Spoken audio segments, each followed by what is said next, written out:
கூடவே வச்சுட்டு கமலி எங்கெல்லாமோ தேடியிருக்கேன். அதுவும் சரிதான்.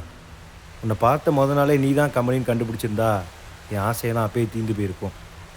அப்பாச்சும் கூடிய ஆசையெல்லாம் என்ன ஆகியிருக்கும்? எல்லாம் சரிதான். இதுக்கு மேலே உன்னை கஷ்டப்படுத்த மாட்டேன், உன்னை தொந்தரவு பண்ண மாட்டேன். நீ தான் என் கமலியோட மறுபடியும் தெரிஞ்சதுக்கப்புறம் ரொம்ப வருத்தமாக இருக்குது. நீ தான் கமலியோட மறுபிரிவேன்னு தெரிஞ்சிருந்தா இவ்வளோ கஷ்டப்படுத்தியிருக்க மாட்டேன். என்னோட ஆசையை நிறைவேற்றி வச்சதுக்கு ரொம்ப நன்றி. நான் போகிறேன்.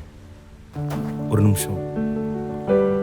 உன்ன மாதிரியே எல்லாரும் அவங்க எக்ஸ்ட்ரா நல்லா இருக்கணும்னு நினைக்க மாட்டாங்க கவி.